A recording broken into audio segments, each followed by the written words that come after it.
Listening Activity 2.1. Listen again and fill in the blanks with the correct word. Hello, and welcome to Body Care. With me today is Daniel Adams, who's just written a book with an attention-grabbing title of Everything You Always Wanted to Know About the History of Healthcare. But why did you choose such a long title? Well, as you say, it's attention grabbing, but also most importantly, it gives the reader an idea of the general tone of the book. If I had named it The History of Healthcare, I might have scared off the very people who'd enjoy reading it. This isn't a heavy book packed with detailed descriptions of medical achievements across time. Instead, it's a lighthearted look at those aspects of healthcare, the parts we see every day, but often don't know the story behind. Yes. For example, Mr. Adams, I notice you write about a toothbrush. That's right. Many of us, I'm sure, take the good old toothbrush and toothpaste for granted and assume they've been around forever. But more modern types of toothpaste weren't developed until the 1800s, and the first nylon toothbrush was introduced as late as 1938, almost immediately after nylon itself was invented. So, what did people use before that? Did they just let their teeth rot and fall out? Actually, no. The ancient Egyptians around 3000 BC used something called a chew stick.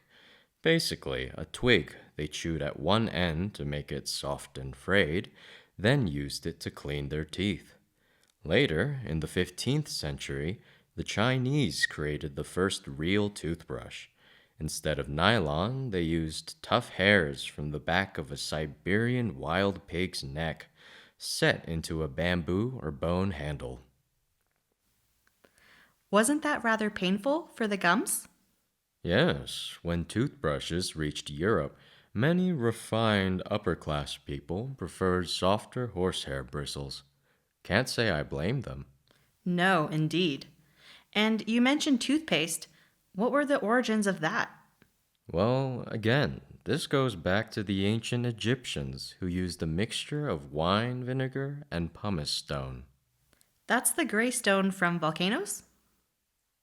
That's right. And they ground this up into a powder along with eggshells and a few other ingredients and rubbed it into their teeth with their finger or a chew stick. But if you think that's unpleasant, spare a thought for the poor old Romans who cleaned their teeth with toothpaste made from human urine. Really? Urine? Yes, and they actually used it in its liquid form as a kind of mouthwash. But it wasn't such a silly idea. You see, modern dentists realized that urine contains ammonia, which helps whiten the teeth. And in fact, ammonia is still used as an active ingredient in toothpaste today. Fascinating. Your book covers lots of interesting healthcare topics, like the history of glasses, ambulances, and even plaster casts. But I'd like to ask about the more serious topic of anesthesia, which you dedicate a full chapter to. Anesthetics is a fairly recent invention, isn't it? That's right. Before its discovery in the middle of the 19th century, surgery was an extremely painful experience, an absolutely terrifying option for a patient. In fact, many preferred to put up with their illnesses rather than go through the hardship of an operation. Wasn't whiskey used to deaden the senses and relieve pain? Yes, but it increased bleeding, making patients more likely to bleed to death during surgery. The medical world needed a safe alternative. I see you mentioned three anesthetics: nitrous oxide, ether, and chloroform. Can you tell us about these? All were known before their use as anesthetics. Nitrous oxide, or laughing gas, was discovered in 1772, but thought to be deadly. British chemist Humphrey Davy tested it on himself 30 years later and found it relieved pain. American dentist Horace Wells saw its potential in 1844 after participating in a demonstration where a participant felt no pain after injuring his leg. It's fascinating how these discoveries changed medicine.